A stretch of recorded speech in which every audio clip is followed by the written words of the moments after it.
Another way that you can actively recruit into the field of computing and into your course is to show statistics that say that jobs are plenty, that salaries are high, and that careers are satisfying.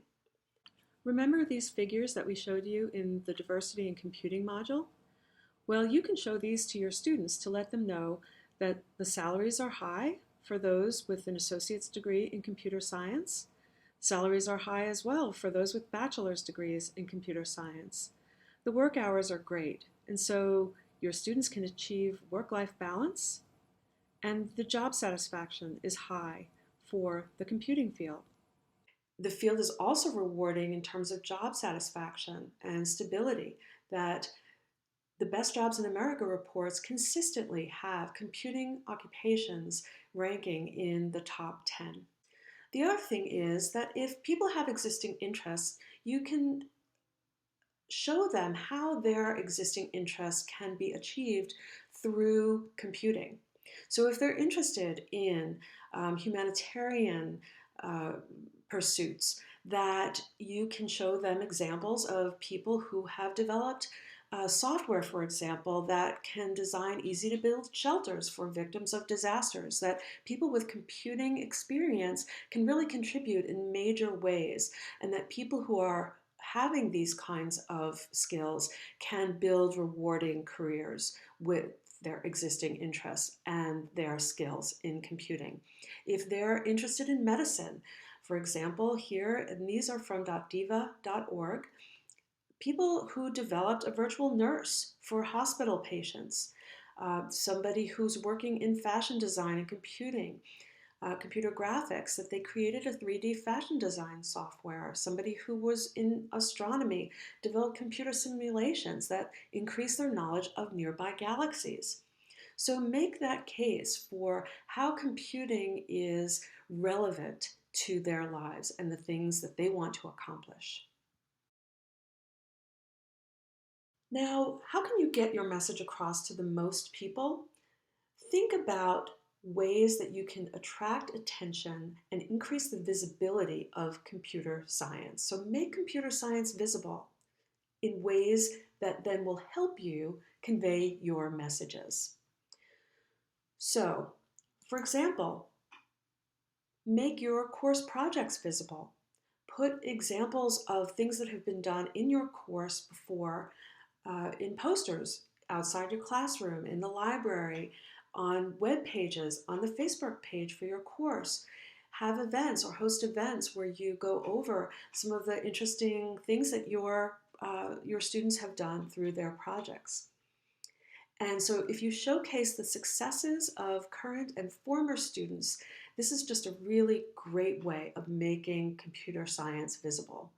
And don't forget to save pictures or other items from your courses and mention them and talk about them within the context of your courses, but also, again, at these events and other places. Personally persuade students in one-on-one conversation. So use every opportunity that you can to persuade and to recruit students into your courses. So think about treating intro courses as an opportunity to recruit. So at this point, the students in your intro course can still switch into another major without much penalty, and your intro course may precede them declaring a major. You may have access to students from other majors just trying to see what your course is all about.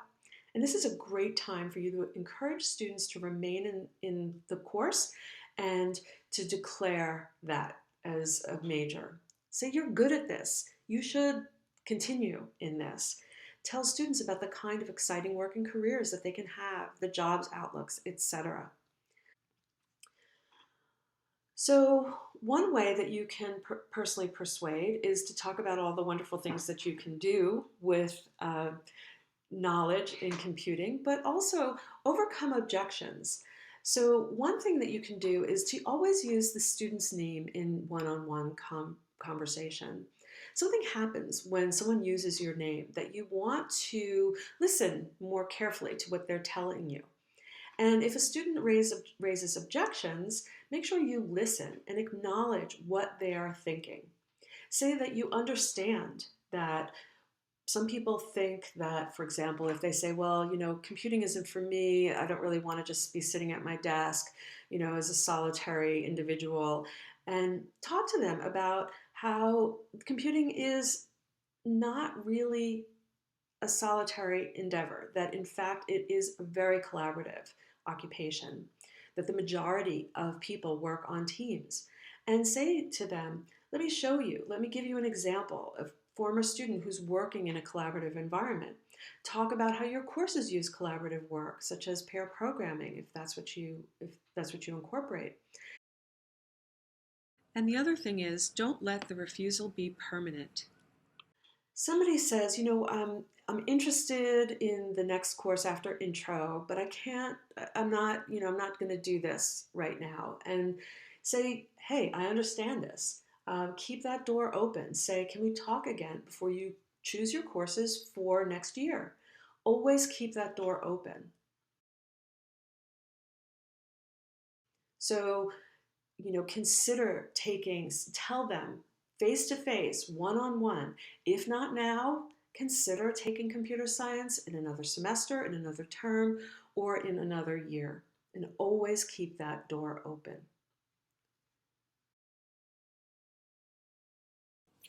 This is the end of the active recruiting module. We covered why we should actively recruit, and we also talked about some strategies that you might use to actively recruit and retain students in your own context. If you want to know more about specific teaching strategies, such as how to avoid stereotype threat, you can learn about these in the next modules.